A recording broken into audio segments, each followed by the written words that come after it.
What up, what up, what up? Thank you for tuning back in and listening. Pleasure. I'm your host, the one, the only Rob G.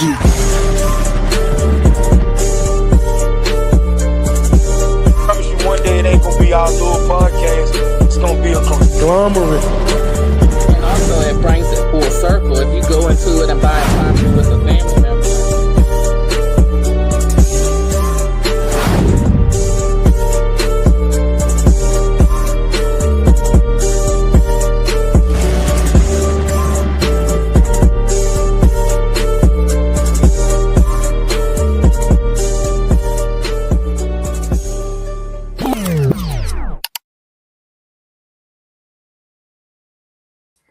Welcome.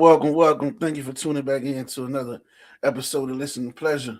I'm your host, the one and only Rob G. And yeah, today gonna be one of them episodes y'all asked. We're gonna dive into some of the Super Bowl, the game, and most importantly, everybody want to talk about the halftime show. So y'all know, like we always say around this time, like, click, subscribe, share, invite the people in. This gonna be some fun conversation. We're gonna get into some of y'all that celebrate that Valentine's Day, some of the things y'all like to do, trying to do, want to do, etc., and all that. So without further ado, I'm gonna introduce my main man, my co-host. Y'all give it up for my main man, Mike V. What up? You heard? Hit the button. Hit the goddamn button. What's happening? Ain't shit cooler, man. I'm rocking my Friday the 13th shirt. We don't got no goddamn show on Friday, but Friday the 13th, like my favorite holiday. We might have to do something there for you. We might have to crank something up. Repping my guy Jason. Hey, my wife. She always right there. I know you say you also wanted to do something special. Was it this weekend? Was it this week or whatever? You say you want to do something for next week. Next week, okay. February 17th, my guy birthday. Rest in peace, Quincy. Most of y'all know him as Abu. Quincy was my real motherfucking friend. He been going a while. What's going on, B? And for me, like most of my friends that's gone ain't forgotten. You know what I'm saying? Like I try to keep people memory and legacy for what they meant to me on. You know what I mean? So, I believe he was the greatest rapper of all time, and I never stopped listening to his music. So I definitely want to show some love to my guy on his birthday next week. Bet. What man, how long Q been gone, man? I can't remember. I know it's been a minute. I want to say 2005. It might have been 2004. 20 years, though. Yeah, bro. Yeah. And for the record, let me get this on record. The album he was gonna drop right before he passed, I still put that shit up against anything that dropped today, bro. I swear to God, I put it up against anything. Like that man was special. And yep, he was my friend, so impartial. But man, I'm a student of wordplay. Like I like rappers who can rap. Like, man, you'd be hard pressed to find something better, in my opinion. I definitely agree. You got something you want to chat about while we get the viewers on to talk about this Super Bowl?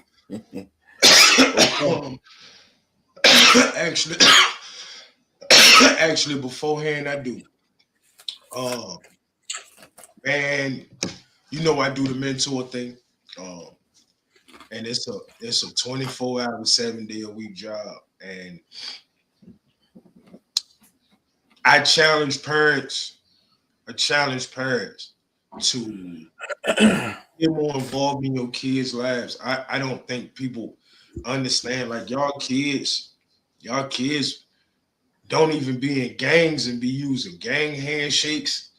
Y'all kids be in beefs over a bunch of nothing, and y'all, it is kids that outside of y'all presence be super disrespectful to adults, and I challenge y'all to get involved and to know some of this stuff, and get ahead of it before it get out of hand. Because 9 times out of 10, well, let me rephrase that. A lot of times, the parent don't know what's going on till it's too late, or they know what's going on but don't want to pay attention to it till it's too late. And like, I got something going on now where like I'm about to get in the middle because I know both sides and I know the family of both sides, and I'm not about to let y'all just trick y'all lives up over nothing, bro. I'm not about to let y'all trick y'all lives up over nothing. And most of these young men who get into it with each other, like they fighting the same fight. they trying to get to some money in some way, shape, or form. They broke and they want some money. And why is y'all fight? If you beefing, you can't get to no money. So we got to figure out how to instill that in them. Like, man, you don't really want to be a tough guy. It just sounds good right now, bro. You don't really want to be a tough guy. You want to get to some money. You want to learn how to provide. Ain't thinking about no money. So let's skip all of the tough guy stuff and just get right to getting some money. But I still challenge adults, and not just the parents. It's adults that see these kids and would rather get out their way and let them cause havoc than say something. I get it, kinda, but I don't, because your grandkids, your kids, your nieces, your nephews growing up in this world too, your friends' kids, we all owe it. We all owe it to them. That's my soapbox for the day, man. That's my soapbox. And I got a bunch of stuff, a lot of it tied into the Super Bowl, so that's my camera feel. That's an everyday conversation, so always Facts. never mad about that. Coach D in the building. What's happening, man? Hey, what's happening? D? I ain't gonna do that. Hey, you remember we did that musical and that dude kept calling you that name you ain't like? Hey, what up, Coach? That's hilarious. Yeah, man. All right, so we can have a season worth of talking about our teenage years and the stuff we did at GRT, yo. We can have a whole season worth of stuff. A whole lot of stuff, man. All right, for the Super Bowl, who did you pick before the game? Who you had picked? New England. We know who won. New England. Okay. Oh yeah. You right. You was the only one. You went the other way around. I knew one of y'all did. I couldn't remember if it was you or Spavin. Hell no, he broke it down exactly how it happened. The Seattle defense just was going, and I don't even think they really out-schemed them. I just think they punked them. And I think, like for me, it was horrible for two reasons. One, because I think this one is more important. I think Josh McDaniels or whoever schemed up the offense for New England had 2 weeks and came up with the worst game plan possible. Like, they didn't run no screens. They ain't run no screens. They didn't try to help in protection. Like, they just left the worst offensive line in the playoffs to play against the best defensive line in the playoffs. Not to mention, Seattle probably ran the same blitz 62 times and got like 12 sacks off it. So I think the offensive game plan was retarded. And I ain't taking nothing from the defense. But if you go back and really look at it, the other part to it was Drake May was like a deer headlights. Like, if you go back and look at the game, when the game was 3-0, he missed Hunter Henry for at least a field goal position. He probably missed 6 or 7 throws that get a offense. JT, Chris on the board. Let me send it. I'm gonna put the code in the thing. I don't know if you can copy and paste it from there, but I'm about to put it in the comments. If not, I'm gonna send it. Yeah, trying to find the easiest way to do it. He probably missed 6 or 7 throws that give his team an actual chance. And like later on in the game, the D-line had him, but he had 2 of them from the beginning of the game before the D-line got active. Like he just was a D in the headlights. And I mean, he ain't never played no meaningful football at North Carolina. And I'm huge on playing meaningful football. And this the first time I guess he had to show up in a meaningful game, because in the Denver game he had to just not mess it up because of the fact that Bo Nix was hurt, I guess, right? And his first time playing, like having to show up in a meaningful game, we might have found out that he the James Harden of the NFL. Nah, I ain't gonna give him that yet, but yeah, he definitely stunk it up. But all praises, all hats off to the Seattle defense, because Seattle defense did dominate the game. Let me catch up with the comments. Yeah, but I do say this as we got another guest and waiting on JT to get on too. Yep. We're gonna bring them both on. That's just. That's my boss. Okay, I say this, man. I think New England defense schemed up good too, man. I think it was a great defensive game. The difference was, even on the incompletions, Donald was letting that bitch fly. He was slinging them. He came out letting them go early. Whether you could say they was incomplete, the difference was Drake May, man. Drake May was a huge difference making in the game. Whether how you want to bring it down, you can't. Yeah. I ain't even want to dog him, but yeah, it is what it is, man. Hold on. I can't not dog him, right? I can't not dog him, because if that was Lamar Jackson, if that was Jalen Hurts, they would have been crucial. Yeah, anybody. So I can't not dog him because of that. And just we about to add you too. Like, and you right, Derek. Like Seattle defense been that all year, but like the great coaches, the coaches that I call great, right? You get him 2 weeks to scheme up anybody, and somebody in trouble. Like the coaches that I call great. You get Andy Reid 2 weeks, your ass in trouble. You give Belichick 2 weeks to scheme, you gonna have to do something you not used to doing to beat him. Like they just came out and did the regular shit they do. And again, I ain't taking nothing from Seattle. I'm just saying I thought New England was gonna come out and it was gonna be like there was never a guessing game for Seattle. Seattle just played Seattle football. They ain't had to think. They just lined up and played football. Yeah, but how many times did they try to double him? Yeah, like they just let him whoop a nigga ass. Like, listen, and he was coming. And listen, he was coming from way out there too. He was coming. That's hustle, man. That man was coming from the nickelback slide. He was coming. They just let nigga whoop a nigga ass. He like turn them people up, man. I can't go for that. What the hell JT doing? Waiting on JT, but I'm gonna add your man on. We're waiting on JT. Yeah. I had to send it to him on Facebook. I guess he couldn't pull it from out there. Yeah, he did. He did one time. One time he took an offensive lineman.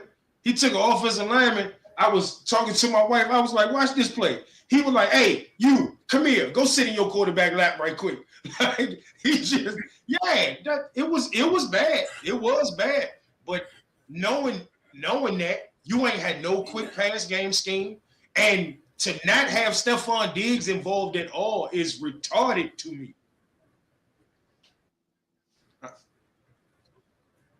you look at the other side, that part I couldn't get, but even though the Gonzalez, it is what it is. Y'all welcome to the stage. Y'all welcome just to the stage. What up, bro? What up, bro? What's going on? How y'all doing? Peace. What up? Hey, man, I was just listening to this conversation, and Mike, peace.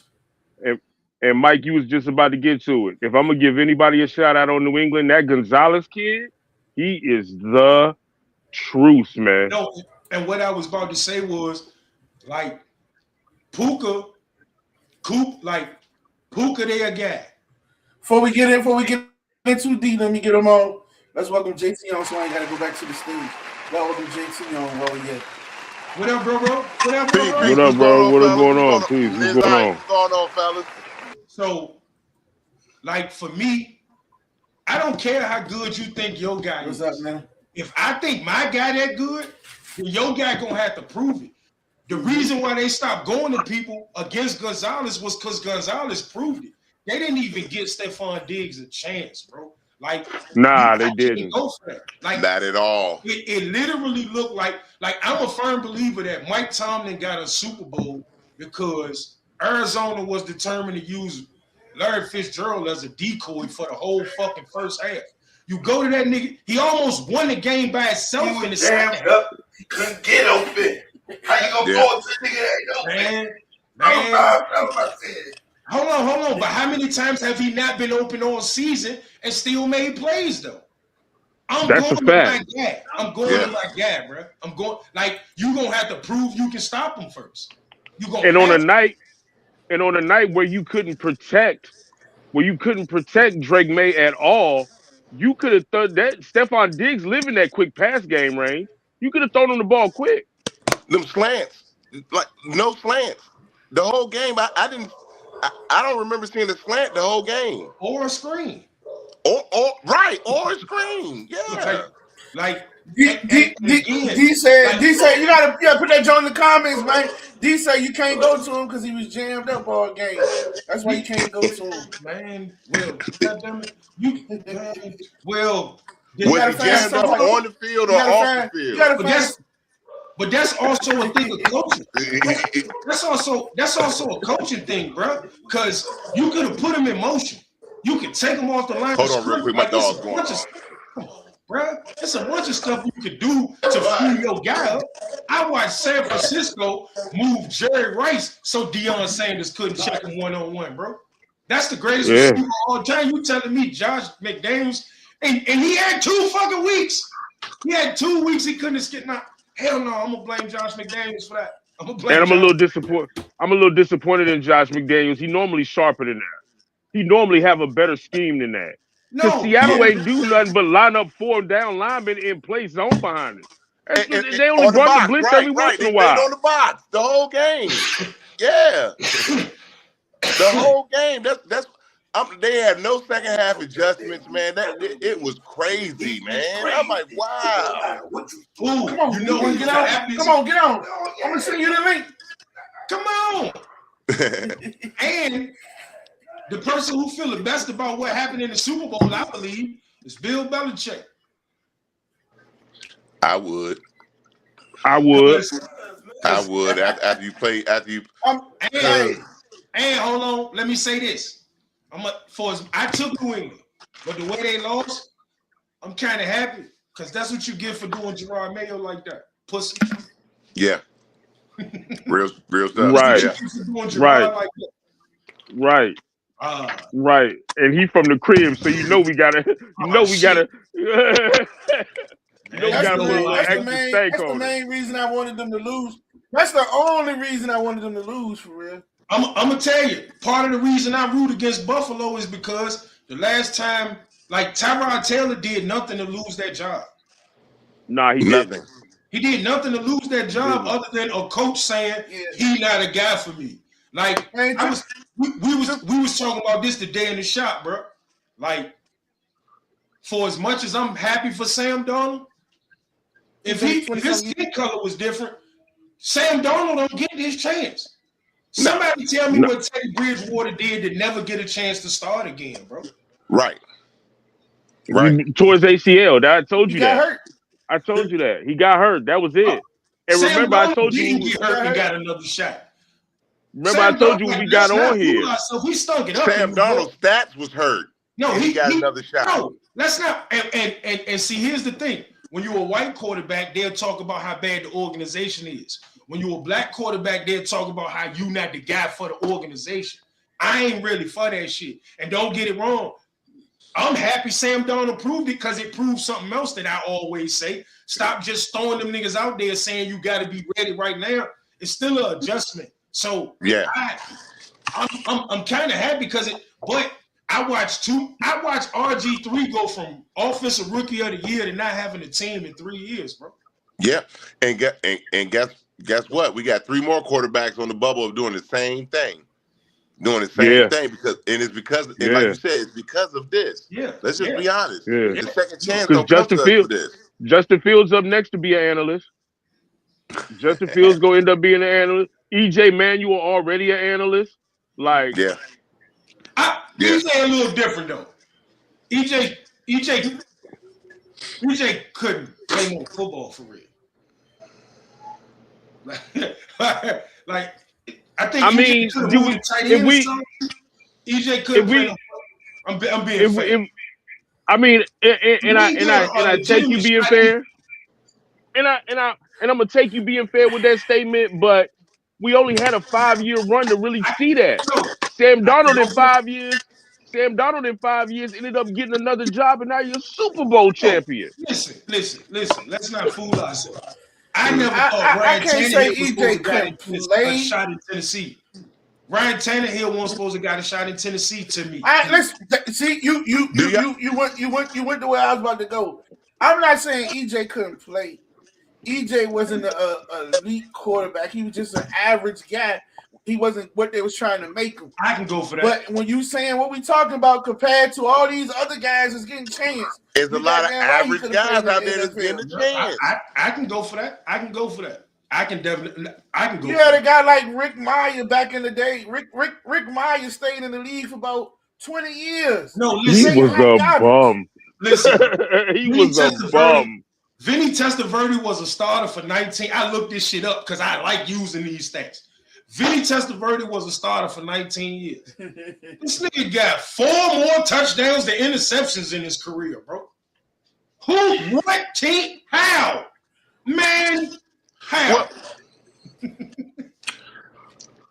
it was just like we was talking about earlier, Mike. Yeah. Like if it was Jalen Hurts in the position of Sam Darnold, they'll say Jalen Hurts got carried by his run game and his defense.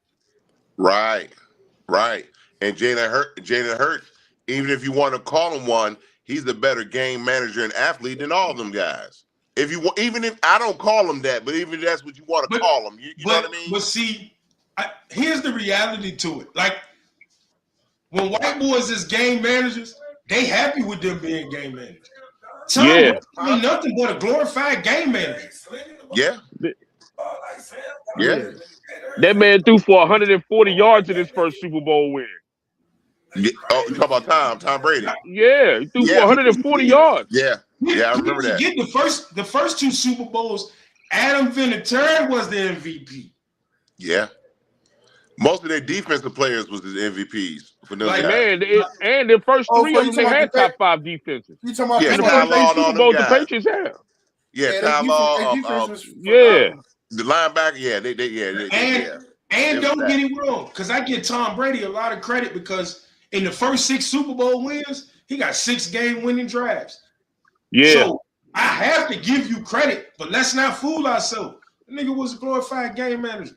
He was going to take whatever you gave him, and 82% of the time, it was the check down. Yeah. Good. I was talking about this at the shop yesterday. I said good tight ends actually also win you Super Bowls. That's a fact. You can be a game manager with a good tight end like that check, like you just said, that check down, or a running back that's going to hover out that backfield for you. You know what I mean? Yeah. I mean, if you think about it and put it into perspective, that first Philly Super Bowl, Dallas Goedert was the one getting all the clutch catches on 3rd down in that Super Bowl, including the pass in between the cover 2 between the safety and the corner that Jalen threw. Right. And they was lining up fullback sets with the fullback was just another receiving option dumping out the backfield. But again, somebody schemed it up. It won't just go out there and play football. And like I just feel like New England went out there and said, "Let's just go play football." Man, that is stupid. That is stupid. Yeah. Well, New England, their path was so easy. I think they started believing they was better than what they was too. Well, the reason their path was easy was because, all right, y'all ready? I want all y'all to answer this too. You ready? Mm-hmm. Even with none of them guys in the playoffs, did you really think Josh Allen was gonna get there? No. Yeah. Nah. Because he gonna trick it up. Josh Allen is Kirk Cousins 2.0. Now here's the thing. Me and bro. They want him and Herbert to get one so bad. And I hope neither one of them get man. Hey, y'all want to hear a hot take? Y'all want to hear a hot take? Ain't never lied. Do y'all want to hear a hot take? Go ahead. I think Justin Herbert might be better than Josh Allen. I don't give a fuck. I don't think he never gonna win either. I watched the nigga at Oregon. He didn't win one big game the whole time he was there. Like at some point, you gotta show me that you the reason your team can get over the hump, and I ain't seen it from him yet. Yeah. Is he talented? Yeah. Is he gonna be an MVP? Right, you gotta produce on the line. Yeah. My thing is like this, like I used to say that. My thing is like that, like what we talking about the black quarterback versus the white quarterback. Put Lamar Jackson in those exact same situations. He got a ring. As they doing Herbert and Allen and stuff like that. That man would have 2 or 3 Super Bowls. Nah, because he would have had to run across Philly and that shit real. But I get what you're saying. Well, he would have got him one. He would have picked him. I can go for that. He would have got him one. Yeah. I get you with the Philly thing. But he might, listen, he could have a couple, man. Sometimes matchups just be matchups. You never know. Yeah. Really? He'll be sitting with some MVPs in a ring right now. First ballot, no question about it. Listen, they in my opinion, I said they gave Josh Allen the shit last year because they didn't want to give it to him. Nah, Lamar should have got it. Yeah. Lamar should have got that. Should have got that MVP. Like that, but see that, and we ain't gonna go to the basketball. We talking about the Super Bowl real quick. So, shit, I did have something like you said. We know K9 got it. K9.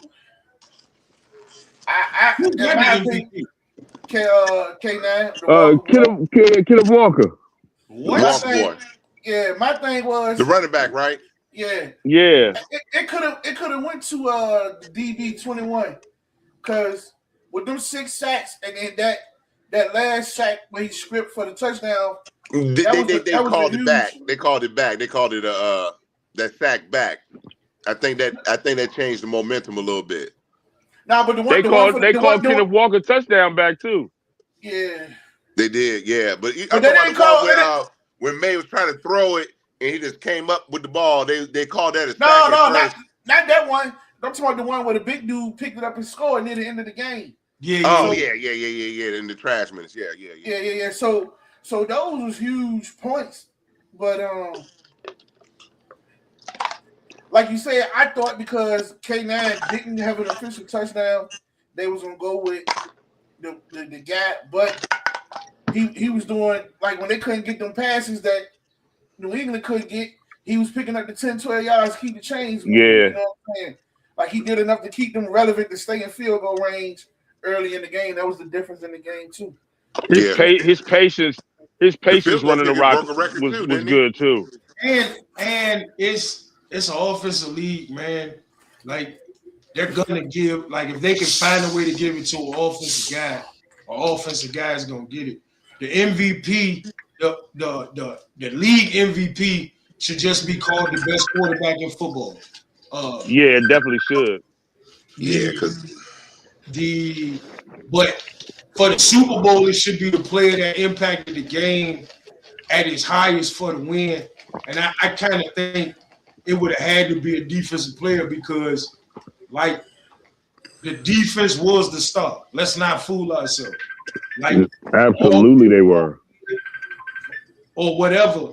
The defense was the star. The defense. Hey, Mike. on something you said about how the MVP, we had this discussion probably like last year now. I think the MVP should be broken down into threes. Because like you said, the MVP is always going to the best quarterback. You know what I mean? And stuff like that, right? Which you can keep it in that level, but I think they should also have an offensive defensive MVP if they're gonna have it in that mannerism. You know, see, like they got an offensive player of the year this year, and a defensive player of the year. Yeah, but I think they should up that since the quarterback is always getting the MVP and just make that an MVP stat.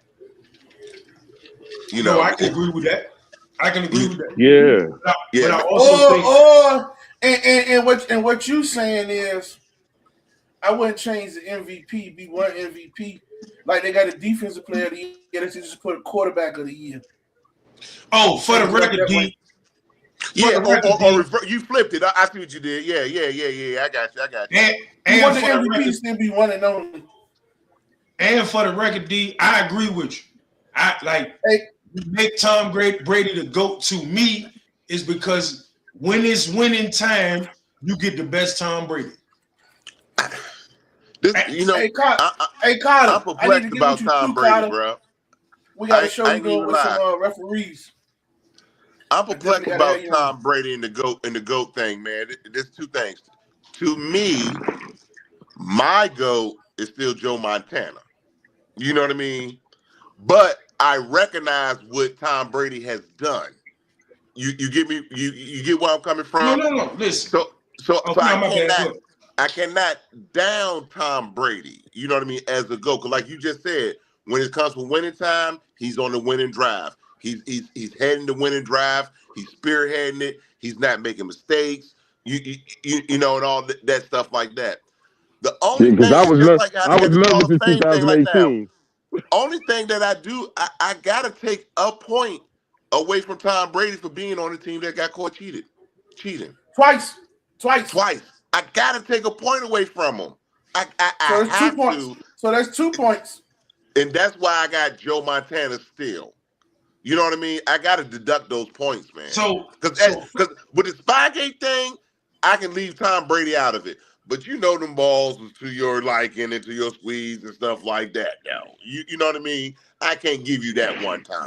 I can't give you that one. So for me, part of the reason I don't necessarily debate sports no more, because it's all about opinion.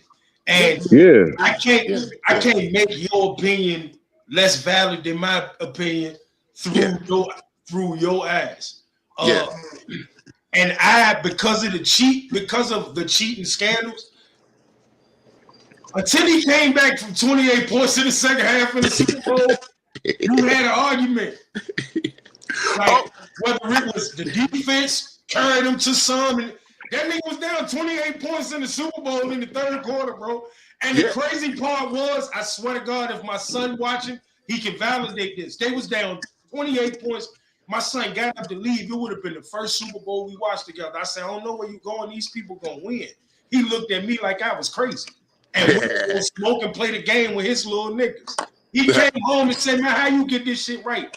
I said, look, bro, it's about the organization. I looked on Atlanta sideline. I saw people celebrating like the game was over. Every time you celebrate early, something happened. I looked at New England sideline, and they was just trying to get their rhythm. If the ball started rolling the other way, Atlanta done already started partying, nigga. They think about the champagne and the hose. These people are a championship organization. They know it's a 60-minute football game. And once the ball started rolling, I knew Atlanta was there. Yeah. AC say Brady won with 2 different teams, and he say that you're right, the numbers don't lie. Like I'm not this guy though. I mean, like you say, man, you could definitely go with the GOAT, like you say.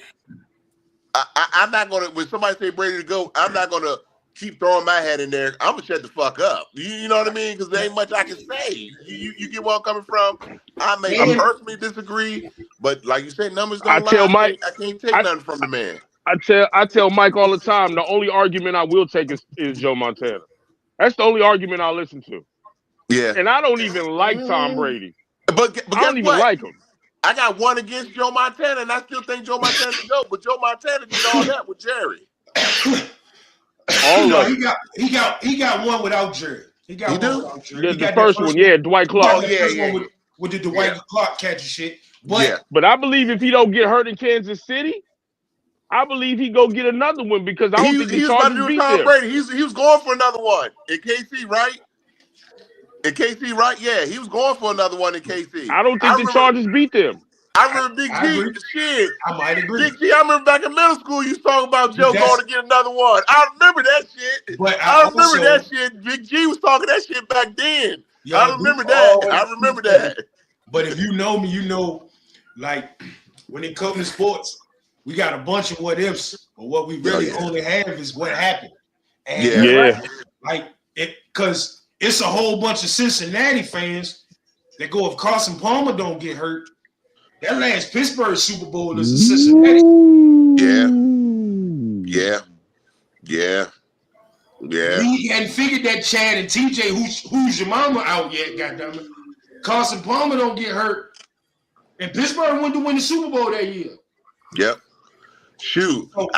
If they don't call Bradbury for a phantom holding, Jalen Hurts got 2 of them right now. Man, I'm just being biased. I'm gonna reverse that. if Carson Wentz don't go down, Philly don't win that Nick Foles Super Bowl. I think we win the Super Bowl. Whoa. Now, I think we win the Super Bowl regardless. What he turned into was something different. What he turned into was something different. But Carson Wentz was setting every third down and every red zone record in the history of football. MVP season. Don't get me wrong. That nigga finished 4th and he missed the last 5 games. Yeah, I'm with you on that. Man, you think that would have been enough to beat the New England Patriots at the time? With all that scouting they had on, all the scouting and all the spy game, you know they was gonna do to them anyway. But all the scouting, you think that would have been? Hey, listen, y'all say that. I say shit. You wouldn't have paid the Patriots if Ford don't jump off sides. We beat their ass the year before. Mahomes early year. We gave them the game. We gave them the fucking game. Man, if Tom Brady don't get the ball first. Yeah. Well, he wouldn't have got the ball if all these what ifs. Yeah. No. That's what makes that's what makes sports so special to me. Yeah. Because it's always gonna be a bunch of he shoulda, we coulda. All we have is what happened. And that's why I love them so much. Like, because the same way we'll talk about what happened for Carson Wentz, Nick Foles don't live in infamy if that don't happen to Carson Wentz. True. Like, if they don't, like, what happens to Tom Brady if they don't have the tuck rule in the first one? The Raiders go win that Super Bowl. Look, man, I feel sorry for every Raiders fan of every Raider Nation fan. Man, they ain't been shit since. They ain't been good since. Like, some take you out. Carter said, "How did Deflategate help Brady win the Super Bowl? I'm gonna help him win. He played the season with the regular ball. They saying they don't know how long they was letting them slide with them joints like that, man." So the crazy part to me, right? The crazy part to me about Deflategate. My bad, I don't know what happened. The craziest part of Deflategate to me is that they ran the ball down them people's throat. They definitely did. Like they ran the ball down Indianapolis' throat. Yeah. Brady didn't throw the ball a whole lot that game. What if his hand was for the running backs? What if his hand was messed up and shoot that hard ball? Popping out, he can't. A softer ball you can squeeze, a hand injury, cold, all that. Who knows? Listen. It could have been for the running backs. Hold on. By definition, right? At least so the way we say it in the hood, it ain't cheating unless you get caught, right? Mm-hmm. They got caught both times. They got caught both times, so we can't get him no pass. It is cheating. You bent the rules as much as you could, and once you got caught, it's cheating. Everybody who ever played sports, like Kobe, literally, they say Kobe took a referee class so he would know where the goddamn blind spots was, so he knew when he could get away. You bend the rules as much as you can to get a competitive edge. Once you get caught, You cheating. I tell my little kids, I coach Little League Baseball, right? I tell my kids, umpire asks you to get hit by the ball, you say yes. I don't care if you got hit or not. You say yes. If he asking, that means he ain't see it. Hey, that means he ain't right. One kid, the umpire said, you get hit? He's like, no. I'm like, no, you don't do that. That's a free base. What the hell? But in turns, I'm teaching them how to cheat. No, you teaching them how to bend the rules. Yeah. Now, in today's world, it's gonna be cheating because somebody gonna have it on video.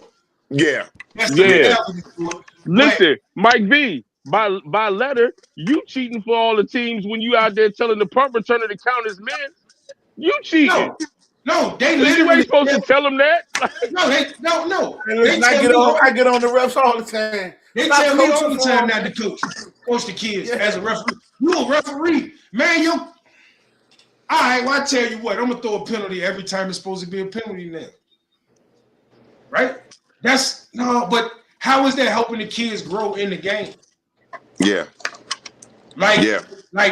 Cause see, here's the reality. I started playing safety in college. The first thing we learned when we had the first full team practice is it's the safety's job as the defense come on the field to count and make sure we got 11. Not 10, not 12, 11. And I watch kids who've been playing safety from 8U all the way to goddamn it 12U, the same position, and ain't no coach in that organization told him to count the people coming on the field.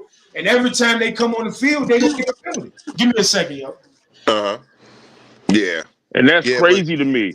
That's crazy to me because that means you're not coaching these kids. You're more interested in talking to their mama. You're not even even trying to help them learn and grow. Like these kids got dreams of being big league players, and you just allowing them to come out there without no knowledge.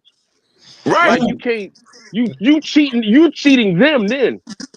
They're not learning the game. But see, see, I'm so different. Where we come from, yo, I believe we could get more kids involved in sports for real if you taught them that. Like if you can play a sport, the education that they tell you costs so much money and you're gonna be in debt to get, man, they'll give it to you for free. For free.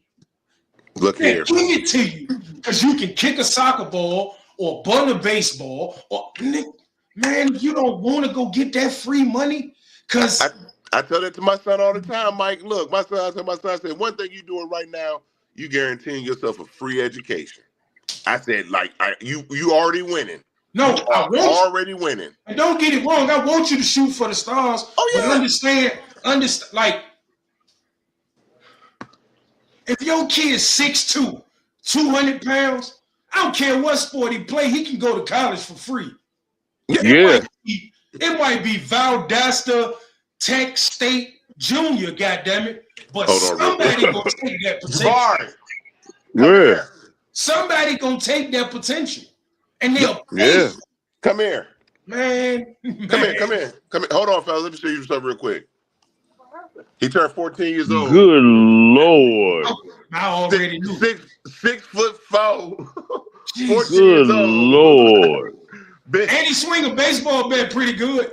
You can Google Jabari Tyler. He's out of his age group. He's number 1 in the nation.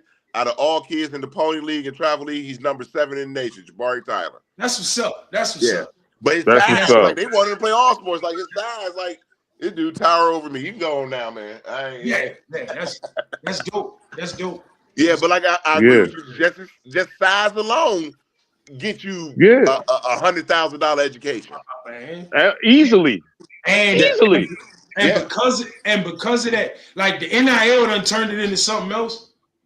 But like loving it. You know, he could get a free education. Like the education that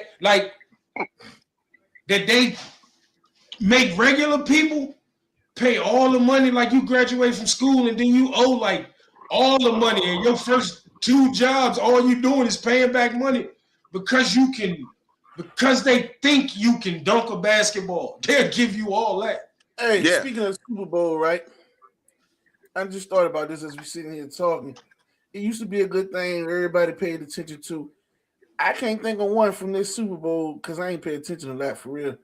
But it was somebody gonna steal you with a good commercial.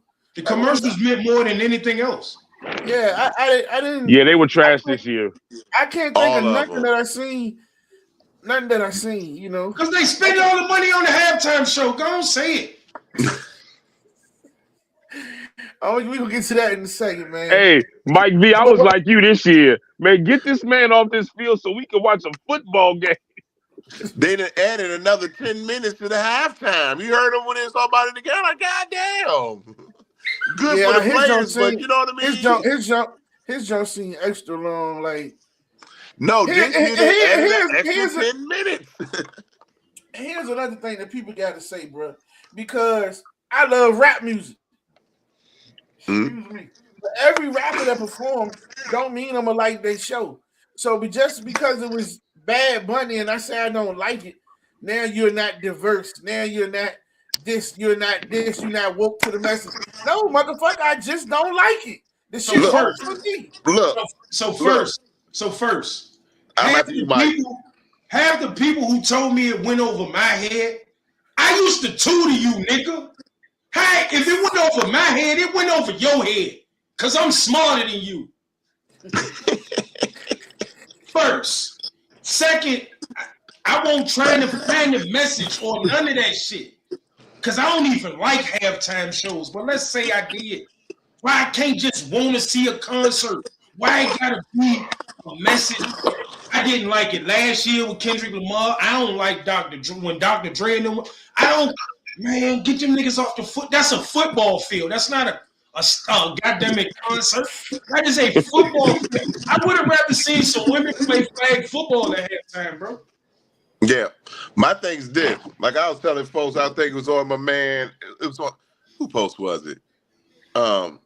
Finner, Young Herschel, good brother too. You, my man, that's my man. Yeah, that's where my comment came from. Huh? Yeah, and like I said, cause I'm not a Bad Bunny fan. I don't ride down the street like, oh shit, turn that Bad Bunny up. You know what I mean? I'm not a fan of the man music. However, I understand this woke generation and everything conscious is going on, right? And they need numbers and stuff like that. They didn't want to put the lyrics on screen because the shit was horrible. If you really put my thing was this. I didn't change the channel, so you got my view. You know what I mean? I participated in the calls. I went and handled my business, got my snacks, did my 1-2, you know what I mean? Halftime shit like I do every year. You know what I mean? And stuff like that. But I don't like that shit. I ain't gotta like that shit. You know what I mean? That's not my cup of tea. You can't be like, oh, you just not woke. I don't like the shit. You should have used somebody I like for woke message or something like that. Like I that part I ain't get. You know what I mean? That part I ain't get. You know what I mean? I'm like, I understand y'all like the music, people like the music and stuff like that. Then fine, you listening to it. I don't like the shit. Man, I don't like green eggs and ham. And the Le'Veon Bell comment. Le'Veon Bell said we can't eat salsa and chips no more. Yeah. We ain't like it. Yeah. So I cannot like Spanish music and still like Spanish food. So I gotta listen to the blues to eat soul food. Right. You know how stupid that shit sound? Bingo. Man, that's why the niggas should stay in school. Because sometimes y'all just say words and it don't mean nothing. It don't mean nothing. Right? Yeah. It don't mean nothing. At the end of the day, like, I ain't changed the channel because I went to go play 2K. Fuck that shit. It's my right to not want to watch it. When we talk about the woke, like what the message was, this is a football field, bro. It's a football. Hell, the same people, when Colin Kaepernick took his message to the NFL, he ain't have a job no more. Come on, man. Come on, man. People missed something this week too, right? Your boy Nick Bosa. Nick Bosa said he gonna wear a jersey with a LGBTQ flag on it. Right? And I ain't saying whether he right or he wrong. But one person ain't want to stand for a flag. He ain't got a job no more. One person said don't put a flag on his jersey, and they celebrating it. Yep. Man, y'all people crazy. Y'all just say words. And I don't want to join none of y'all. I'm here for the war. And that'd be the crazy part of me. And that'd be the crazy part to me. They pick and choose which faces or which athletes that they want to put most of the hate on, and most of those athletes look like us. Most, man. It look, and the rules don't change or flex until one of theirs do it. So it's firm when we do it, but when one of theirs do it, oh, you know what? This been going on a while. We should change this. I'm gonna give you a perfect example. Riley Cooper used the N-word. They caught him. All he had to do was apologize and come get his job back. Right.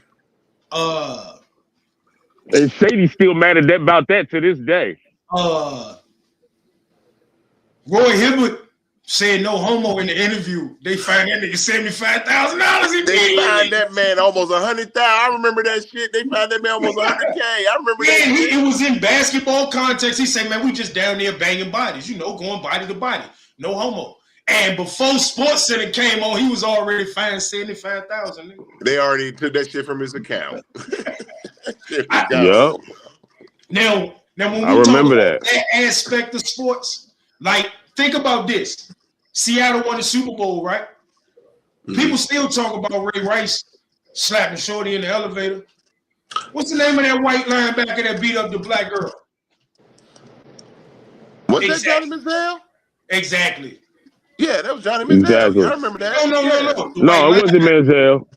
He said linebacker. Linebacker for Seattle, probably 5.5, maybe 6 years Johnny ago. Johnny Manziel. I remember Johnny that. Manziel Johnny Manziel beat on this girl. She was white. He beat on the girl so much that, first of all, we already knew Johnny Manziel was crazy anyway coming into. He was a millionaire when he was in college, so we already knew he was gonna be all them privileged white folks that was millionaires had money before they all crazy. But that white boy that you talk about, Mike, I don't even remember his name, and that's a good point. That's a good point. Yeah, that is, because what was his name for Seattle? He was the middle linebacker. I'm gonna give you another one in this actor. Think about the situation with Jonathan Majors, right? Mm-hmm. Right from the right he still got charged, right? Mm-hmm. Yep. Dana White slapped the shit out his wife. It was on camera and everything. Man, yep. That shit was over. Like, we ain't heard about no court case, no charges, no nothing. Yep. And you want to know the even more messed up part about it? It'd be our own community that do it to us. Yeah. It'd be our own community that do it to our own women and everything. Yeah. But it's bigger than just the women, though, to me. And I'm gonna tell you was the linebacker named Kendricks? I don't know. It was a white dude with long hair like Clay Matthews, though. I remember his face. Yeah, I remember that story. And he beat Shorty face up good too. Yeah, like he beat her up good too. It was 2018. I can go for that. That sound about right. Yeah. They say Kendricks. Mikhail Kendricks or somebody. I can go for that. Yup, that's his name. Yeah. What's that? We had to look it up. Mikhail Kendricks. Yeah, I listen. He had to look it up. All over the TV for 2 months.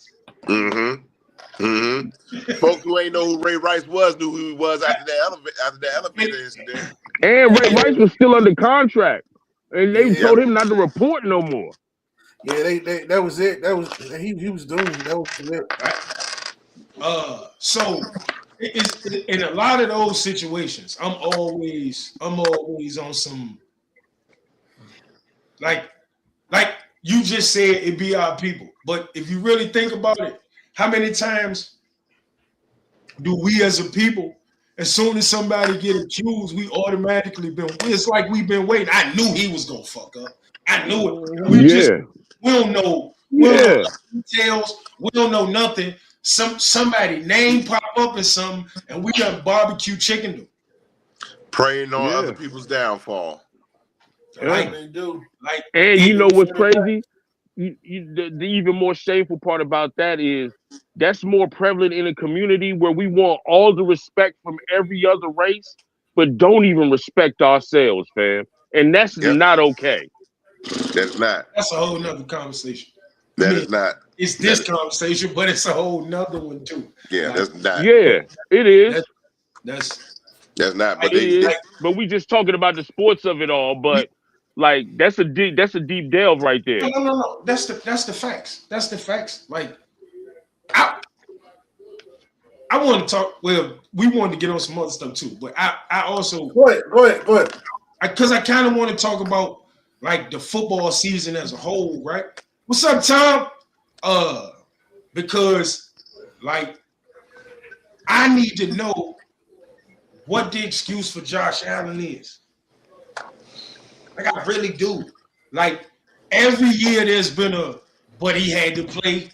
But he had to play. He had to play. None of them had to play people. No, the excuse for him is. And when this color right here. When he didn't perform this time, they went as far as to get rid of the coach. What that man? Everything broke with him, right? Everything broke with him. And like coming again, me being biased, knowing who McDermott is, knowing where he came from, the coaching tree he came from under, like, man, how y'all blame that man?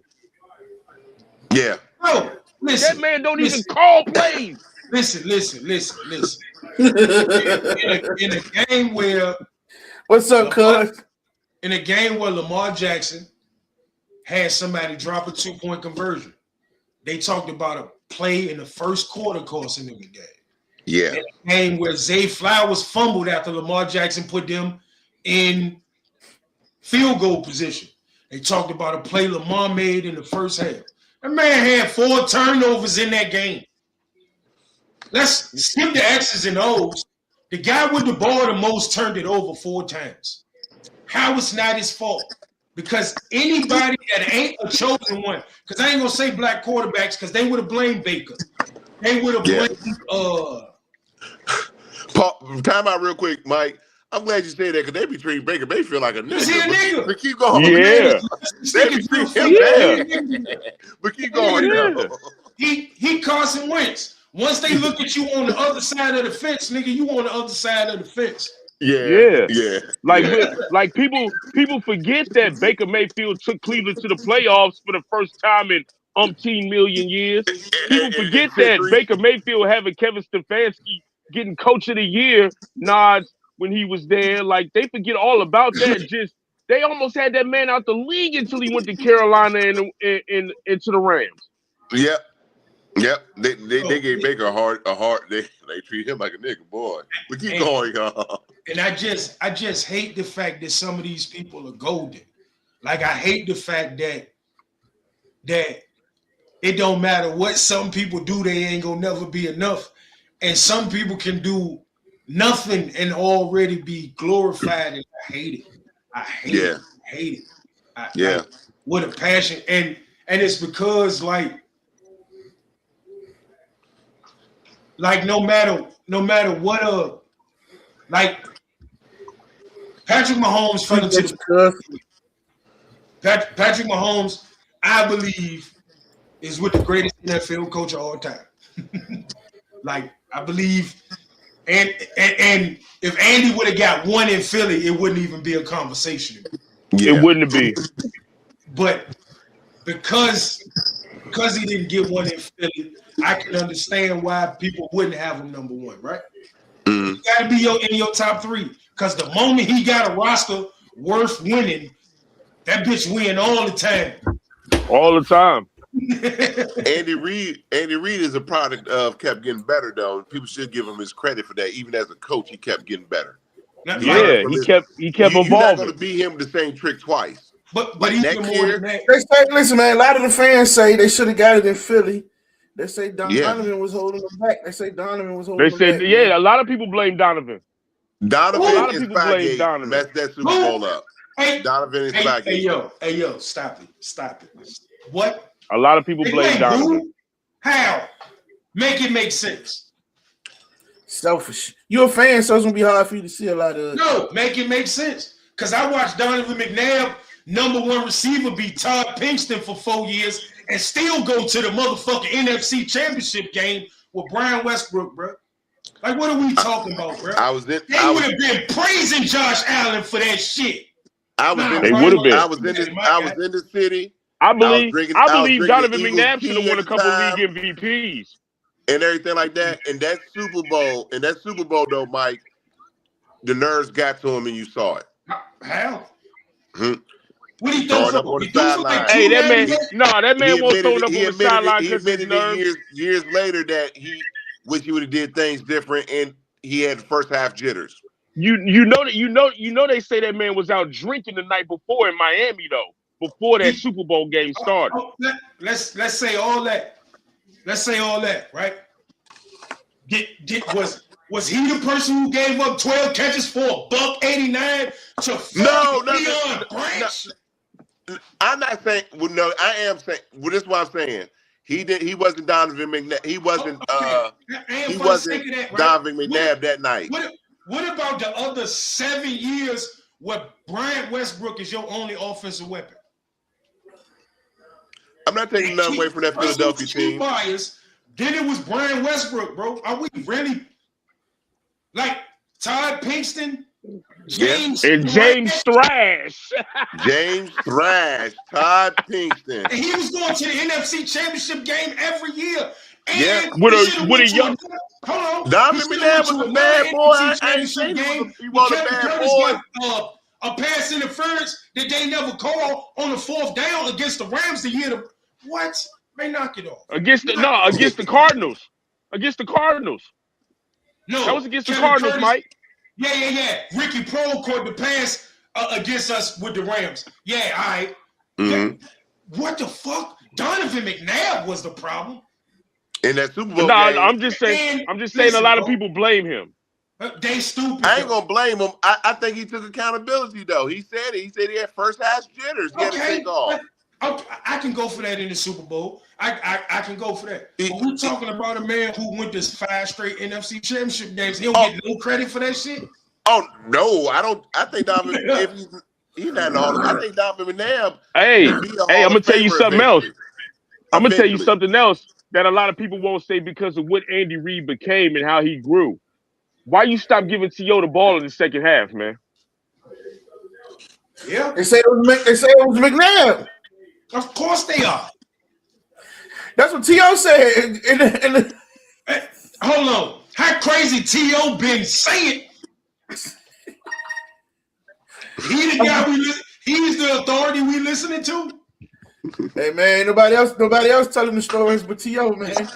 Listen, I watched that shit. I watched that shit. No, I can't. The man was unstoppable. We forgot a name for that team too, Mike. Freddie Mitchell. Fucking Freddie Mitchell. Freddie Mitchell was balling, boy. Freddie Mitchell was balling out there, boy. He's playing to know these people. Fucking Todd Pinkston. Freddie Mitchell got in there and rode that wave, boy.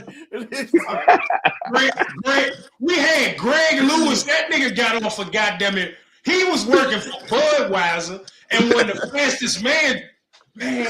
You could tell Freddie Mitchell he wasn't Jerry Rice. He wasn't Randy Moss. You could tell that man shit. He caught that big post. That big post one game. 4 for 26. 4 for 26. You couldn't tell him 4 for 26. Boy, I'm just saying. I don't know if I can go with Donovan being the problem.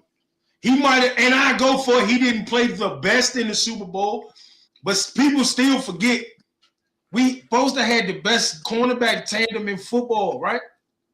Yeah. People got barbecued by Deion Branch. I'm going to tell you straight up and down. Spygate had a lot to do with that, because if you know the setup of the play, you could remember who was it? They thought it was good. They had the coach from the Patriots. Eric Mangini told on their motherfucking ass. Yeah. He just as bad as Jose Canseco to me. Yeah. Jose Canseco did all the steroids with niggas, but his career ain't turned out like theirs. So I'ma tell on y'all. You a hoe. You are a hoe in every sense of the word. Yeah. I lost y'all for a second. What you say, Mike? I said Eric Mangini. Eric Mangini is the equivalent to Jose Canseco. Like he used Spygate when it helped. He used Spygate to get a head coaching job, right? Yeah. And then once we do it against you, I'ma tell on y'all niggas. You can't. How many coaching jobs has he had since then? God damn it. I don't know. Not head coaching, but zero head coaching. I don't know zero. what else he's been doing. That man might coach us straight to the TV. Straight to TV, and I knew that wasn't gonna last long. The way he talked on the TV show, I knew he wasn't gonna be there long. Yeah. So, anybody got early goddamn it, end of season predictions for next year? I only can talk about my squad. We're gonna talk about my squad. I am a Washington Redskin. I don't know who the Commanders is. I am a Commander. I can at least respect you for not calling them the Commanders. Look. I thought Commander is like what it mean when you go outside with no drawers on under your pants. That's what I thought. I personally think Commanders is fucking more racist than Redskins. If you think about it, let's talk about it. But if you think about it, whole nother conversation, goddamn it. We were talking about something earlier, and this would maybe bring this up and stuff like that. We was talking about RG3. I just prayed it on RG3, my man. They will. I just prayed it on RG3. That man, look, man. It looked bad for us out there. I think Seattle's about to go back to back though, y'all. Nah. Who the NFC gonna stop them? Girly, y'all boys are gonna have to reboot for anybody in the AFC to stop them unless the Ravens come around. Oh, listen. I'm about to give you my prediction. I'm gonna let y'all talk, and then I'm gonna give you my jumps. Cause let me go see some talk. Cause the G-Man, y'all gonna be better. Highball gonna have y'all tough and physical. Maybe second round of the playoffs at best. I can't see. There's gonna be too much to overcome if y'all can make it that far. Y'all division, y'all gonna get beat up in the division. For me, and it's not fan bias. This is looking at our team. This year, we beat up on the offensive side of the ball all the way around for the weapons. New pieces trying to get them in. Two, our offense haven't been the same since we let Eric Bieniemy go. Bing, bing, bing. He's back. Now we about to get back to explosive playing ball, dedicated football. We're going to be back this year. We still young. We still got some pieces. We got more speed. We just got to put that shit together. Now, I think that Damian Pierce signing going to help y'all, too. Yeah. You signed Damian Pierce off of waivers. I think it's going to be how long Mahomes come back to normal. I wouldn't even play him in the first couple of games. I wouldn't play Mahomes till Thanksgiving. Ooh, I was getting ready to ask y'all something, but that's NBA. I'm not gonna get on that just yet.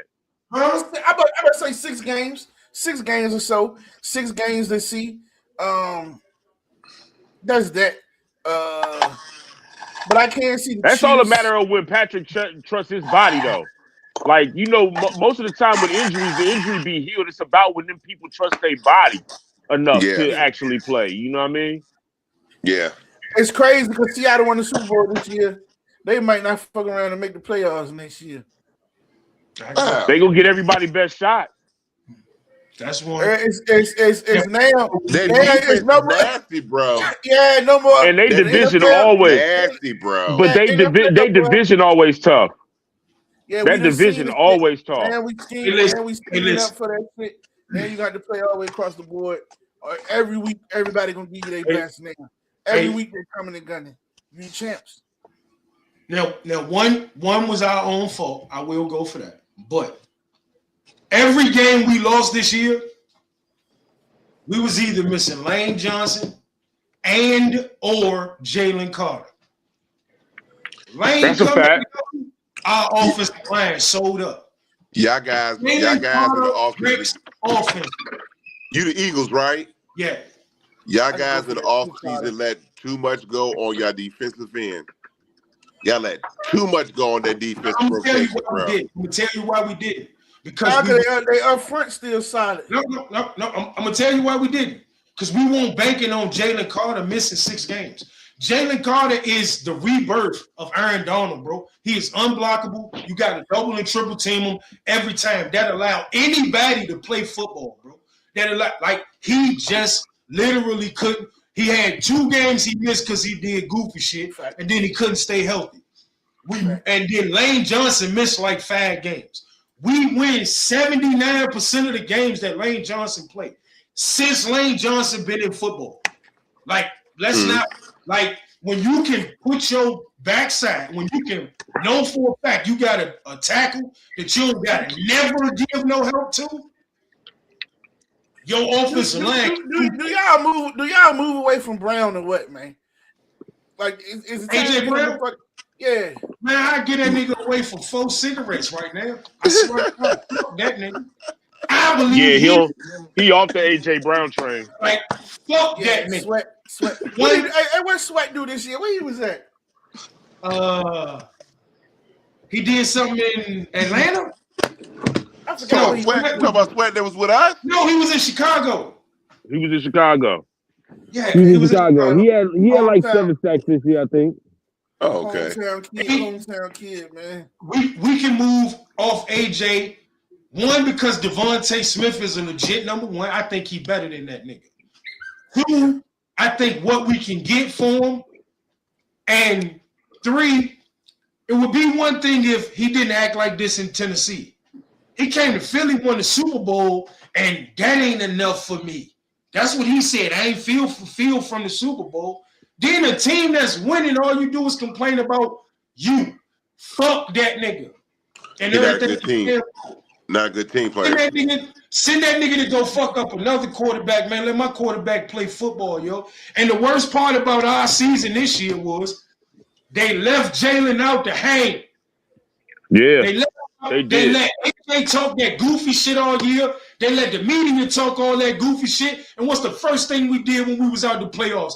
Got that goofy ass nigga who should have never been an offensive coordinator out the fucking building. Why y'all ain't say that at first instead of letting my quarterback take all them fucking bullets? Yeah. Yeah. Get that nigga the fuck out of their own like that. Now, let me say this. I personally ain't hear AJ say a whole lot of nothing. I heard the media saying what AJ said. You know, so if AJ want the nigga pushing this and it was just the media, then I'm wrong about AJ. But also, I watched a lot of games where AJ could have made a difference, but he ain't run the route hard. AJ had a drop on 3rd down. So you can't do but so much. Listen, complaining. Rob, me and Mike argued after the Chargers game because he was a little mad with Jalen for the turnovers, and I give him that. But I told Mike, I said, if AJ catch that first ball down the rail, we might not be talking about 5 turnovers. And Mike say, you right. No, you right. But if my quarterback, I don't give a fuck if you my best friend. If my quarterback got 5 turnovers, bitch, you better play better. And 2 of them probably be shit that bounced off niggas' hands and shit. You still got to play better. Yeah, fact. Always gonna be turned out to look bad on you for fact. Like you saying, pardon me, y'all, fellas. I got to get out of here. It's shutdown time at the Tyler house. I got to get. Oh yeah. I'll be down there on Thursday, fellas. I'll be down there Thursday and Friday. Unfortunately, my nephew passed away last week, so I'll be down there for a funeral. I'll be down there on Thursday and Friday, man. I'll be with y'all fellas. Let's link. I got balls. I got something for you. Mike B. My man. Y'all be safe, all right? All right, brothers, please. All right. But yeah, like that'd be my biggest thing. Like I think, and they've been leaving Jalen out to dry. You just can't leave him out coming off the Super Bowl and Super Bowl MVP. It's only so much you can say or do to him. And nobody talked about this. our run your game won't worth 2 fucking pennies this year consistently, right? Then you got receivers like Devontae played his ass off. I saw so many holes in, like, if you not performing when you get the opportunities, you can't get mad that you ain't getting the opportunities. Hey, listen, I can see us in the championship again too. Not being funny, I can see KC and Philly at it again. No, that's the facts. Yeah, that's the facts. I agree with that. If Patrick Mahomes is healthy and Andy Reid is on his job, Kansas City the team to beat in the AFC every year. I think we're gonna continue on. We set up good with some pieces. Tight end's gonna be it's gonna be a slight drop off, but Kelsey been declining the last 3-4 years anyway. He should have quit 2 years ago. And he played the last 2 years just off the chemistry that him and Patrick Mahomes had. I think he could have been better. I don't think, like you said, I could go with that, but I think his reasons too. He could have produced more. Like you said, I just think he went off the chemistry. He gonna play because of Mahomes. He had the new girlfriend. He was doing other shit. He had already checked out. And once you check out, it's hard to check back in. Yeah. So I do believe that. I think it's gonna help the offense because now we gotta play other style ball, and I think we bringing Airbnb back because I think Andy Reid, if this ain't his last year, he got one more. He only got 2 years left, and I think Airbnb gonna take over. I wouldn't mind seeing that though. It need to be, and I think it's part of just how Kansas City do things. They gave him a chance to test the waters, and they felt like that man was disrespected, man. He was. There's no way Matt Nagy get the same position and he keep getting interviewed for head coaching jobs and everything, and he in the fucking way. He don't even do half of what Eric Bieniemy do when he. I hate doing this, but it's about black and white. And here's what I mean. They say Eric Bieniemy got a stern personality. That's what we love about Bill Belichick, though, right? Yeah, exactly. That's what we loved about Tom Coughlin. That's what we love about the Harbaugh brothers, right? You can't have that with a head nigga in charge, as they say, HNIC. But when you black, it becomes you hard to work with. You a hard guy to get along with, compared to being. You don't think so, Carter? A guy that just stand up firm on his beliefs. Mm-hmm. Like, think about what I'm saying. T.O. on the sideline yelling at Donovan McNabb. He not a teammate. Tom Brady on the sideline yelling at his teammates. Look at his passion. It's the same shit, bro. Yeah. It's the same shit. All the time.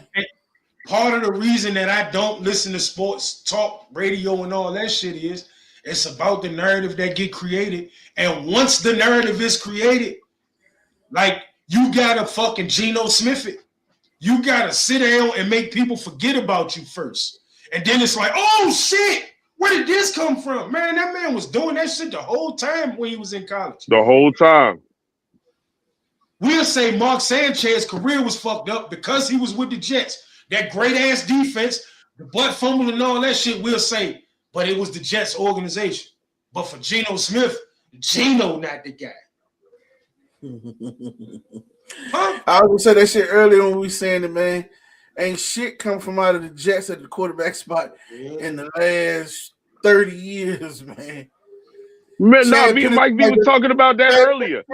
Might have been the smoothest thing they had. Me and Mike B was talking about that earlier. I said, the last time they won a division, then people had Lavernius Coles and Santana Moss as wide receivers. And we remember Santana Moss more for being a Washington Redskin than we do with the Jets. Lavernius Coles more for stealing goddamn crab's legs with Peter Ward. I mean, stealing out the bookstore with Peter Ward. The difference was Peter Ward was a Heisman candidate, so he only got suspended, and Lavernius Coles got kicked out of school. Look that shit up. Yeah, teams are getting younger and faster. We fast. We got the speed. We got it. Hey, AC, you say it ain't enough football for AJ Brown and Saquon? How? How? When they was both when every year they've been in Philly, both of them been 1,000-yard guys. It is every year. It absolutely. AJ crybaby. Well, see, one of the things that I hate is this world of people playing Madden and looking at highlights. Like, people forget that other teams be good too, and you're not just gonna come out here and have 600 yards of total offense every game, and your defense gonna give up some points and gonna have some games where they gotta figure it out to stop people. You ain't just gonna come out and smash people. Like, we live in this. AC says it's too much to take. You got a lot to say about that. Your team go 2 possessions without scoring, and they offense sorry as shit. That's not true. Like, no. My phone, let me see it. Like, no. And this how you know. It was crazy in Philly this year, because everybody still got their numbers. Jalen Hurts had a career high in passing touchdowns, and he had a career low in rushing touchdowns, and we still saying it's Jalen Hurts' fault and he can't throw the football. Because don't nobody watch the game. Don't nobody watch the game. Like, these people go to, goddamn it, a bunch of college nerds and some ex-players who can articulate whether they know. I inbox you, AC. Whether they really know what they talking about or not, they can articulate. So it sound good. No, bro, that shit goofy. A lot of that shit goofy to me. Like, I watched the game. That's why I talk about it. Like, I watched the game. The only analyst I don't mind watching, because the way he changed it, he was public in his bashing and he was public in his apology and the way he handled it. And he still carried it the same. Like, I can mess with Dano a little bit. I can mess with him a little bit, because he came right out and was like, I don't understand why y'all keep blaming this kid. Like, his offensive coordinator ain't helping him. And he's still Dano lost me a little bit, and I don't watch a lot, but he lost me a little bit with the CJ Stroud. No, the Stefanski shit, like, because that's his homeboy. They got the same agent. Yeah, like he went against everything he stood for, and you could tell he knew he was saying some bullshit. But that's what they do. He stood with him. He rolled with him, and I'm like, oh man, this that bullshit. Like, you know what I'm saying? But y'all welcome AC to the stage. My man AC done jumped on. Okay. What up, AC? What's up, AC? What up? What's up, fellas? How y'all guys doing, man? What's going on, brother? How you? I'm doing all right. It was too much to type, but I'm a football diehard fan, man. And I'm not an Eagles fan, I'm a Steelers fan. But what I can tell you about your Eagles is, when I say it's too much football, you got to remember, A.J. Brown is not an explosive receiver. All his balls he get is because he take away from the defender. He ain't gonna create no space. He ain't doing no separation. He ain't doing none of that. All his balls is the receiver, the defensive back is right there on him. He's just out manhandling the guys for the ball, right? That is the facts. Right. So you got a tight end. Y'all got a great tight end. Yes. Y'all got a hell of a tight end. You got another receiver that can create space, that got speed and can separate from the D-backs, right? And you got a running back. It's not enough football for A.J. Brown, because now you're forcing the ball to him because he don't create space between him and the D-back. So it's the same thing Pittsburgh did with A.B. And Antonio Brown was a great receiver, but Ben forced the ball to him 90% of the time. And that's the same thing with Hurts. And I'm glad you said that, because I say that's one of the biggest goofs in the history of sports. I knew Antonio Brown's career was over when he left Pittsburgh, because you're not going nowhere. Like, I watched a game. I want to say y'all was playing Cincinnati. I really be watching the games, bro. I want to say it was the last drive of the game. He went to that nigga 8 straight passes from the fucking 12 for the touchdown. Like, the whole stadium knew, like, we just gonna keep throwing this nigga the ball, and it was all back shoulders. Like, we just gonna keep throwing him the ball. Yeah. Where you gonna go with somebody gonna do that? Like, you feel what I'm saying? Yeah. That had like 120 something catches one year, and it'd be like for a whole drive being to go to that nigga 6 times on one drive. Some niggas against the whole game. But if you notice, when has Pittsburgh had 2 great receivers at the same time since Lynn Swann and John Starworth? Never. What? They get rid of them. No.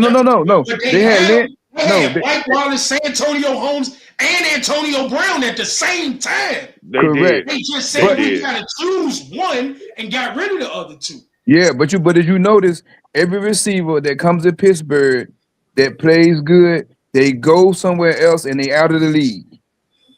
Within 3 years. Pickens was one of them. Pickens. And you know what's gonna happen to Pickens? Now he might actually franchise him. They already did. He actually might end up making it a career because that kid's talented. But you can really watch him on film give up though. He fussing a lot too. But he's a hothead. If you notice, Pittsburgh get a lot of hothead receivers. What? A lot. Most of the talented brothers are. So now, but then he might be good. He might be great in Dallas because they got somebody else on the other side of the ball. You don't have to force it. Pittsburgh, when Pickens was in Pittsburgh, they didn't have another receiver to throw the ball to. So if they double team him, nobody else could catch the ball. Man, if he could have they was going through a shit show too, but who was playing quarterback? Yeah, who was playing quarterback? It doesn't matter who's playing quarterback. Yes, sir. No. I'm gonna tell you the reason why I say that. Tomlin got the best out of everybody he put on the field and never had a winning or losing record with the quarterbacks he put on the football field. Yeah. You can't say that. So he didn't have anybody else on the other side of the field. Here's how your situations be so crazy. Because just one more year he could have stuck it out. With him and DK Metcalf, they would have went crazy this year. Hold on, I can go back. I can go back further than that. Look at what happened when they had Le'Veon Bell. They had the 3 Ben and AJ and Antonio Brown, and they didn't win nothing. Yeah, but it was what? Huh? Didn't win jack. Le'Veon acted like he didn't want to play. It was all about money. Period. Absolutely.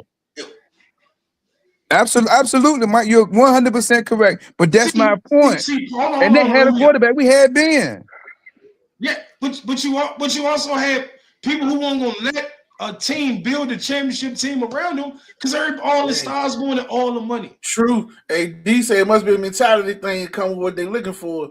If they keep getting the same thing out of all they wide receivers. Yeah, but you got to remember, Pittsburgh don't pay players. We when it come to paying people, we don't pay. The Steelers organization do not pay. We done had 4 coaches. One of the cheapest organizations. We done had 4 coaches and since Chuck Noll. That's it. Well, y'all definitely gonna be bad this year. You got Mike McCarthy. Good luck with that. No, we're not. No, we're not. That's a silly ass move to me. No, we're not. And I'm gonna tell you why.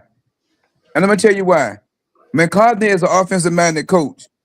We're gonna bring Aaron Rodgers back for once because Aaron Rodgers didn't have a bad season last year. If you go look at his stats, he didn't have no.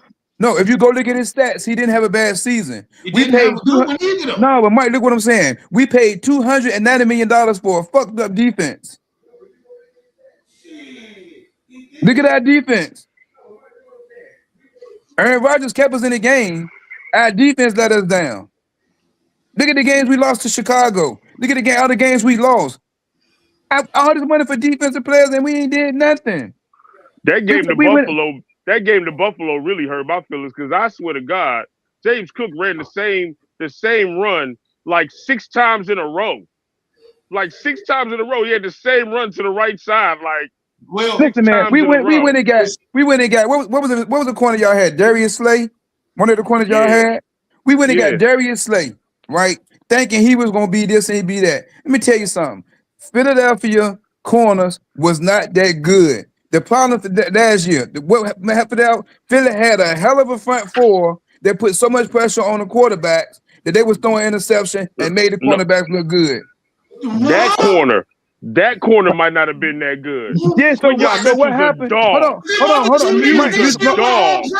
Hold on, Mike. But look at what happened. Once y'all start losing people up front, y'all lost Sweat. Y'all lost a couple of other guys. Y'all lost some corners. Look at what happened. The pressure wasn't the same this year that it was last year. The defense was still pretty fucking good. The defense was still good, but the defense wasn't as good this year as it was last year. Would you agree? Would you No, it agree? wasn't the number one defense. Yeah. Hold on. It wasn't the number one defense. Hold on. But I bet, like, the person who create all that, he stayed hurt, bro. Like, that's why. Because if Jalen Carter playing, especially beside Nolan, man, with Jalen Carter playing, can't nobody do nothing with that shit, bro. Nobody. Jalen Carter missed like 6 games this year, bro. He did.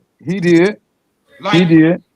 When Jalen Carter play, yo, that defense is unguardable. Because But I'm actually telling you, that's actually the reason why Jordan Davis had a career year, is because Jalen Carter missed so many games. Man, listen.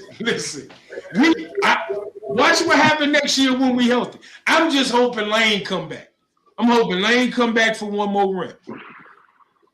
They saying he is though. He already working out and all that, so they saying he might. Yeah.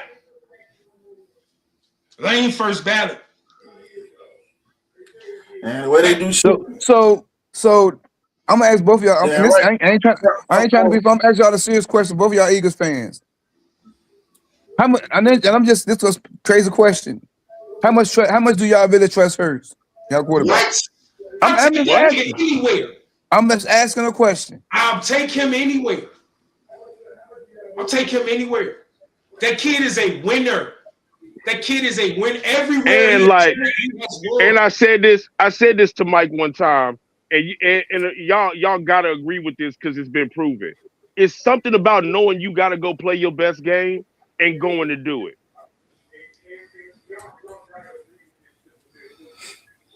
In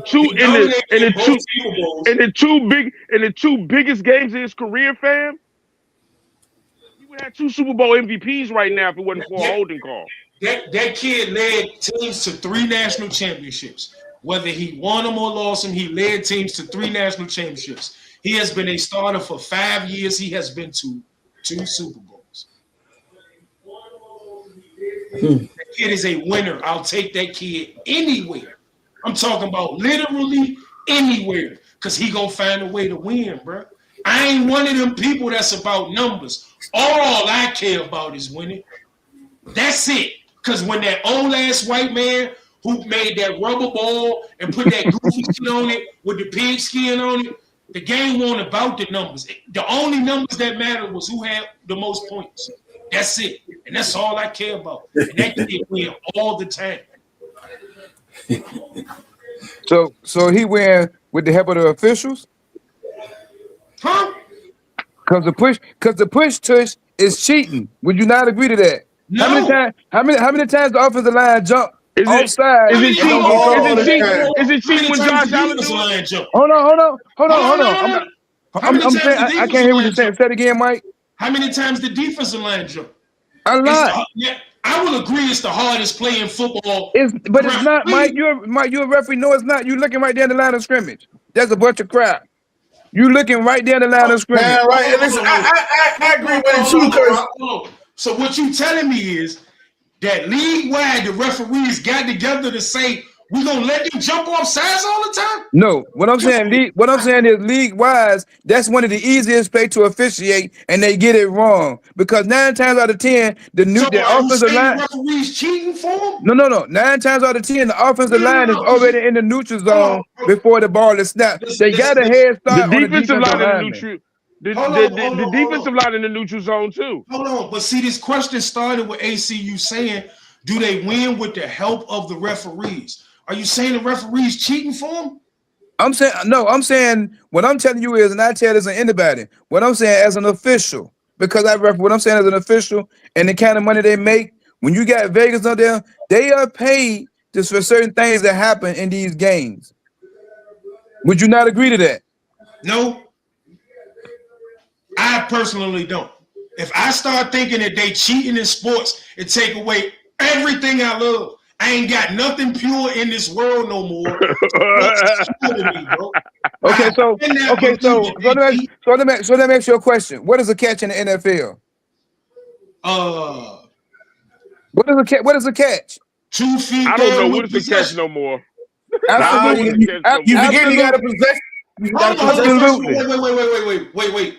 I ain't read the NFL rule book to know it by the letter. I have. I got it. I have. I'm telling you. Why you just tell me then? I'm telling you now. And this is why I said the NFL, whatever, because what we see on TV and what we see flags come out late because we take a picture of the play and have been to the camp 4 years. We take a picture of the play before when the play happened.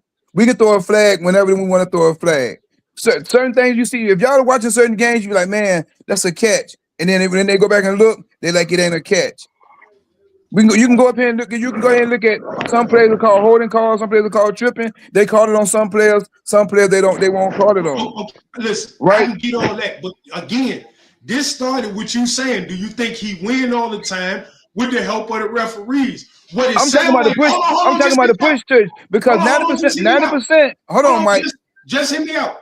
Okay. What it sound like you saying is they miss calls or call whatever they want to for all the teams, right? They do. So how is it just Jalen Hurts? I'm talking about that one play. Because if you take away, let me ask you a question. If you take away the push tush from Philadelphia, is Hurts still the same player? Yeah, what the? No. How many touchdowns did Dallas score? How many touchdowns did the Eagles score off the push tush with Jalen Hurts? AC, I'm gonna tell you something. I'm gonna tell you something that's getting ready to kill all that argument. What's that? Buffalo run that play more into a higher level of success than the Eagles do. So does Josh Allen get that same criticism you kicking out right now? No. I want to go back. No, he don't. Hold on. I want to go back because you said what's up? Because see, what man, I really know football, right? He more successful in the 5 yard range. With them spreading the field and him running quarterback draws, scoring touchdowns. He scores touchdowns at a higher rate running quarterback draws inside of 5 yards than he do with the tush push, bro. You forgot he squats 600. He don't be needing niggas to push him. That's the play his coaches designed. He didn't make this up. Come on, let's do this. He scored a lot of touchdowns before he started doing the tush. What are we talking about? So let me ask you. So what I'm saying is when they went back last year to review the push tush to see if they was going to allow it to happen, they did that because of the Eagles, not because of Buffalo.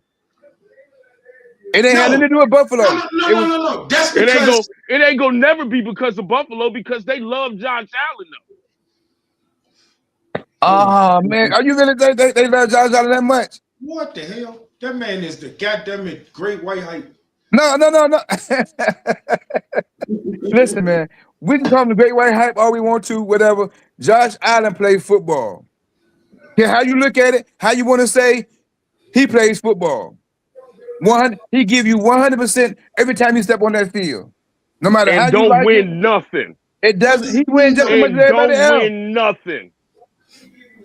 Hold on, but what do that mean? What's that? What the hell?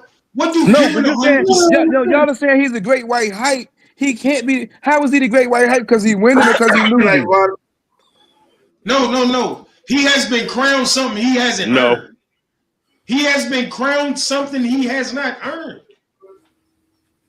Him and Herbert, you can tell like how they push. Look at the narratives and the stories. They push him and Herbert to be those guys. And let me say this before I forget it. I got one knock on Mike Tomlin his whole career. You ready? What's that?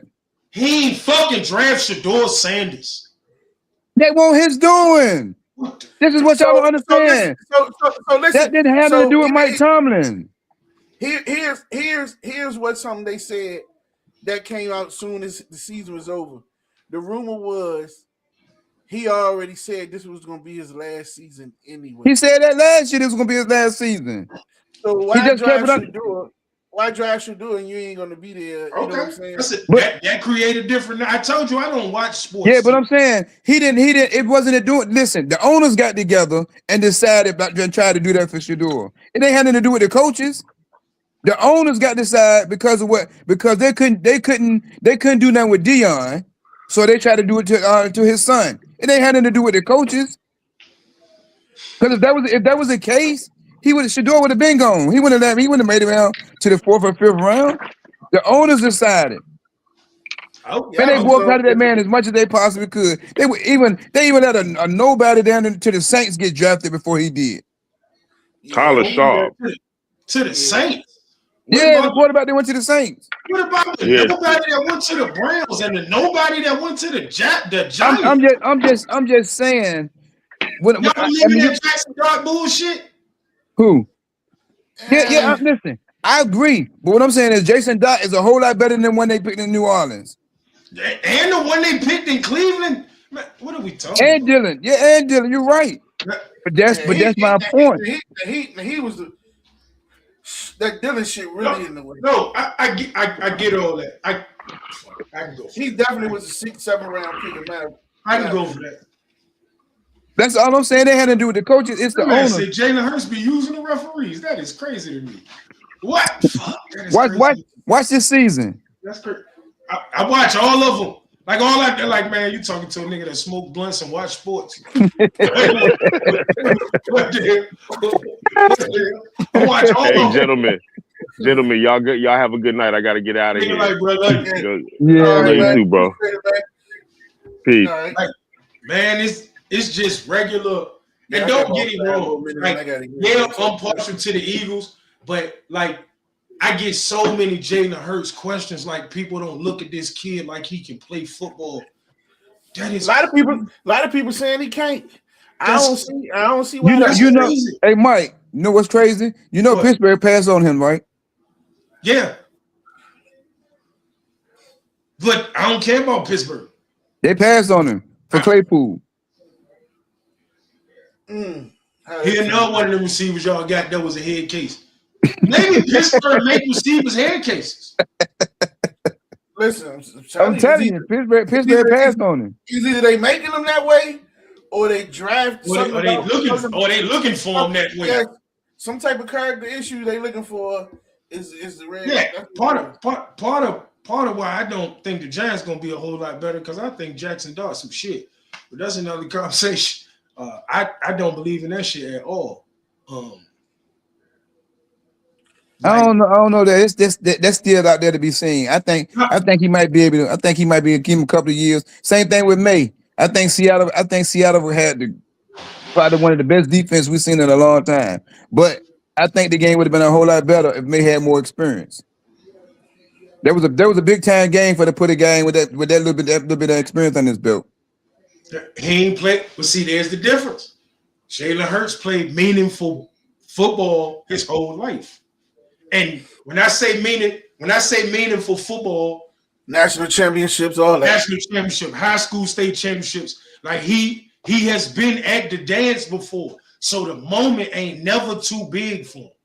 Like, and like it's crazy because before I went through, and this just real quick, just some Mike V shit. Before I went through it with my kid's mother, like my son, part of my plan with raising him with sports was taking him to stadiums and shit so that you used to the noise and you used to the being around it and knowing what the atmosphere is like instead of because I swear to God, I rode the bench in high school and then we walk out to play from a Division III school to play a Division I AA school. They got 17, 18,000, 20,000 people in the stand. Like that shit felt like we was in a movie, bro. You know what I'm saying? Like for me, because this is my first time, like really, oh my God, what the fuck is going on? But I'm smart and I picked that up fast. Like I understood, like it was because you just getting into the moment. You know what I'm saying? Like I couldn't stop my adrenaline from pumping. So I feel like you're supposed to train. Like a lot of people don't talk about this, but winning is a learned skill. Winning is something that it ain't just, you don't just do it on game day. practice to win. You work out to win. Everything you winning is a learned skill, yo. Like winning is a learned skill, and a lot of the bigger winners in sports ain't the most talented people. Think about what I'm saying, man. Yeah, I can see that. Like winning is a learned skill, and you got to teach that. You got to instill that. Like, and one of the things that I see when I be reffing is, man, a lot of these people don't care as long as they numbers good and they get their highlights. Yeah, and listen, man. I take a team full of Draymond Greens all the time, bro.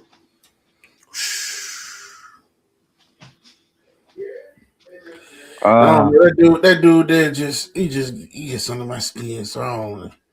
Yeah. Maybe you tell somebody else. Listen, I take a team full of Dennis Rodmans. I could go with that. Maybe the one. Draymond just when he stole on the young Draymond can't stay on the court long enough. He keep getting himself in trouble. He can't what? He keep getting in foul trouble. He can't stay on the court long enough. That man got 4 championships on the court and a defensive MVP. And man, what are we talking about? I'm talking about the technical fouls and everything else he gets. Yeah, man. He's more detrimental to the team than he is helpful to the team. I'd rather have Dennis Rodman any day. Well, wait a minute. That's a whole different conversation. Dennis Rodman is the greatest role player of all time. And he's my second favorite player there than Steph. But I'm a Detroit Pistons fan because of Dennis Rodman. So, yeah, I can go for that. But that don't mean Draymond Green made winning basketball plays. He is a winning basketball player. No, man, that's crazy. Yeah, like when you're not the most talented, sometimes you got to toe the line. And sometimes his line is goddamn it a little bit retarded.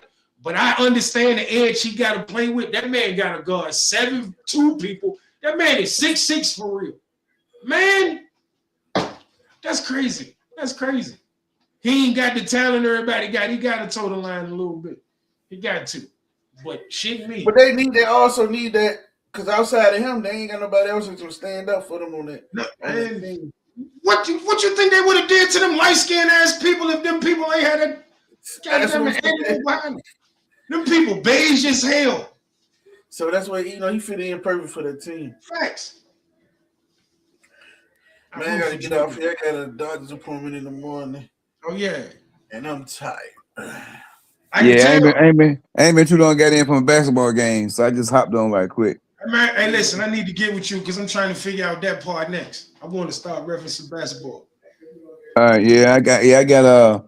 I got Smithfield tomorrow, then I got Denby and Kickerton Thursday, and I got Denby and Heritage on Saturday. Oh yeah. What they playing that Saturday? They playing at Denby. I got Denby and Kickerton Thursday at Denby. I might have to go because I'm gonna go check that out. So I say Denby got some basketball. I need to go check it out. Yeah, Denby got a squad. Yeah. Denby got a squad. I see a couple of their games been packed too. Yeah, they got a squad. They ain't gonna be Hampton, but they got a squad. I heard Hampton official. They said Hampton official. Yeah, well, I had the game earlier in the season when they beat Hampton, but Hampton had just got those two guys that had just came off football field, number 0 and number 5. I can't think of their name, and they played man to man, and Denby guards too fast, too quick. They were just blowing past them. So when they played 2 weeks ago, in Hampton played a zone on them, and man, they beat Denby by like 20 points. So it's gonna be the charm. They meet if they're in the same thing. Yeah. So, but you got Lake Taylor. So you got a bunch of teams on that Kings Fork. You got a bunch of teams, man. That it's gonna be tough. Like I was just telling the guys, like I hate they did away with the district because it used to be you would play district play, then you would have regionals, then you would go to states. Now you just go to regionals, then you go to state. You go to state. They did away with district. There's a lot of money, man, in district play, man. Yeah. So I don't know what VHS did it, but it is what it is. Yeah. But that's what's up, man. Appreciate y'all getting All right, on. holler at you, Gary. Appreciate you having me on, man. Appreciate you. Holler at you, Mike. Yep. All right. And y'all know how we ended every night, man. I'm going to close it out because the brother is tired. So you know how we say it every night. May the wind always be at your back and the sun always upon your face. And may the wings of destiny carry you aloft to dance with the stars. Until next time, keep listening with pleasure. We enjoyed all y'all. Peace out. 2 fingers. Peace out.